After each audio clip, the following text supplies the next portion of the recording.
closer? Is that better? Okay. I'm Mindy. I'm George and Edie's mom.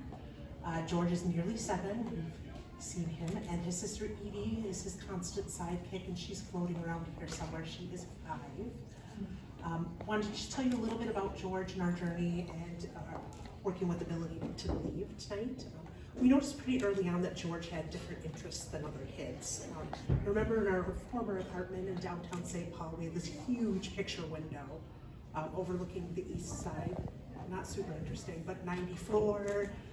There were always buses, trains, helicopters.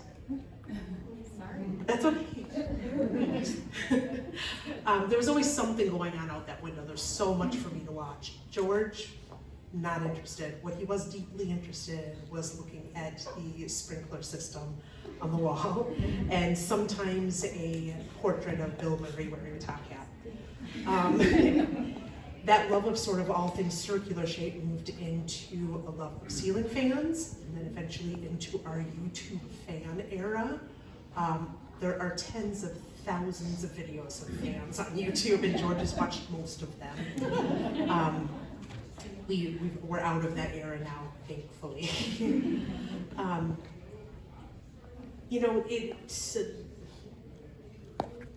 That's when I first connected George to the word autism, actually, because when I was Googling fan videos for kids, lots of different links about autism came up, which I promptly ignored because it was 2020 and we were all stuck in our house watching weird things on TV, so I didn't think too much of it. Another thing that we noticed about George is he's a huge sensory seeker. He thrives on big energy, big movement, new people, new things. Once he's off, he goes up like a rocket, and we have to wait for him to come down. And sometimes that isn't always so smooth. If you were around us during those years, you probably heard me say often that I wish he had a little bit more fear as he was, doing somersaults off the couch and sometimes into walls and climbing the highest thing he could find. He's not like that anymore. Now he's a bit like a trapeze artist if a trapeze artist was trying to get a snack from the highest cupboard in the kitchen. He doesn't fall very often anymore, so he's gotten very good at that. Speaking of food, that's another thing. He's a huge sensory food guy. He likes to try everything. He's saying hello to everyone now. He is a huge fan of Spam after visiting the Spam Museum in Austin. He tried Tabasco sauce, which he didn't love, but he wanted to try it because he saw someone have it on TV and they breathed fire. He also, and this was hard for me as a vegetarian, it was a bit tricky, he saw sardines on TV at some point and really wanted to try sardines. And after a week of desperately asking for him, we let him, and George loves sardines. So my husband said, one of the funnier things he's ever said, I think, is that George has the palate of a 70-year-old man from 30 years ago. So basically he likes the same food as his namesake, George, which is my grandpa, who was born in 1919. George was born 100 years later in 2019, but they like the same food, or would have liked the same food. It's been an amazing journey, but it's been hard too. I'm not going to speak specifically about a lot of that because George is here, and because the hard times are far outweighed by the good times and all the fun we have. What I will say is that it's been lonely. Sometimes it feels like our family is an island of 4 by ourselves. Our friends and family didn't know how to support us, so they stopped calling a lot of them. Some of them didn't, you know who you are. He was sort of treated like a naughty child sometimes, and he needed more support, so he was just different, and people didn't understand him, they didn't understand what we were going through. And that part actually does get me really upset, the naughty part, because I think about all the kids growing up our age who were written off because people thought that they were bad seeds, and really they were probably, a lot of them, neurodivergent and just needed a bit of help and some supports and to be understood, and they didn't have that. And kids have that now. And we're so fortunate for that. I'd be remiss if I didn't say how lucky we were to have the schools at Hastings, actually. And I'm really glad to see some of the people from there here tonight. All of George's teachers and PAs have been amazing.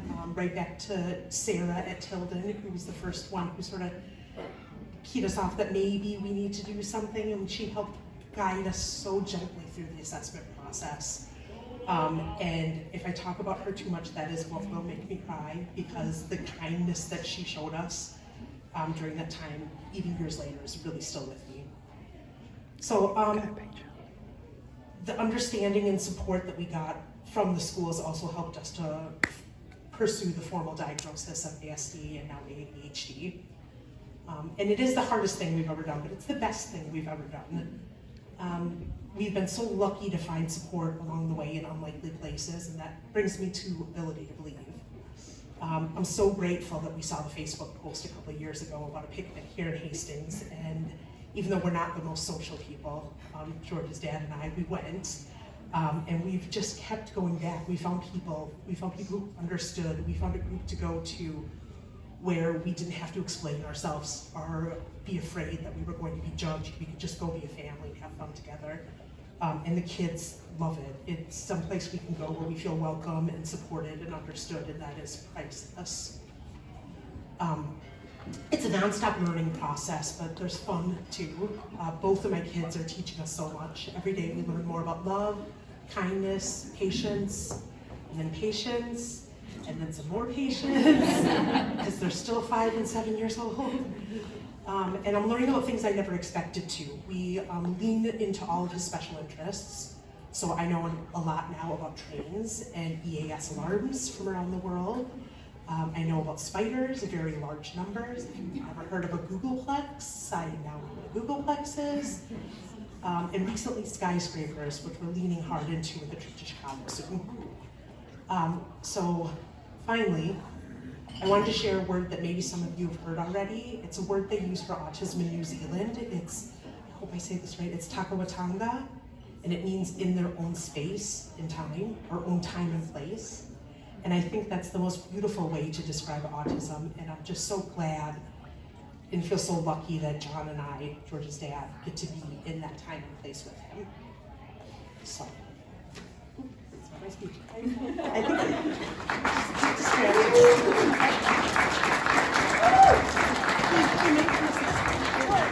Georgie, did you still want to say something about? Say anything?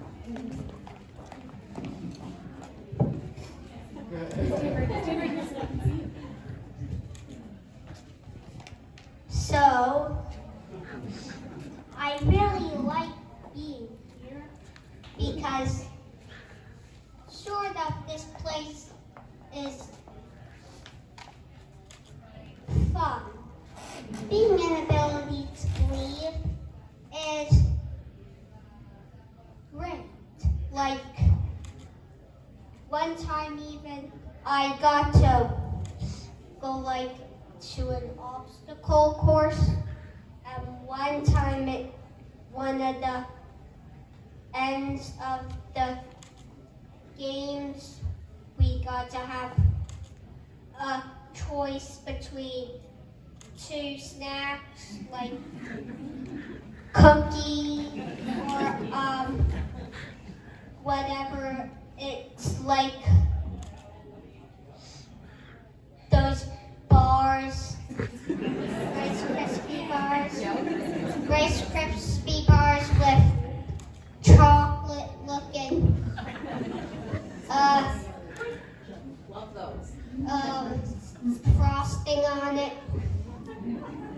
And I picked cookie because I really don't like the Rice Krispie bars with the chocolate looking frosting on the top.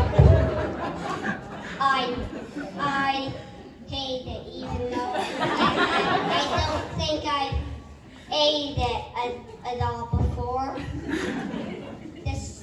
The spam part is a bit unintentional to this age now.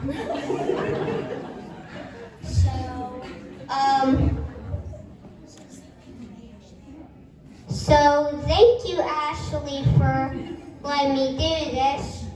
Well, also I'll say other things, but I just want to say thank you to Ashley.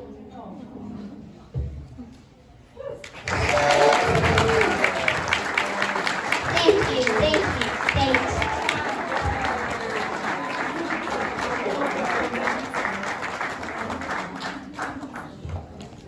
Okay, well, I'm gonna try not to cry now.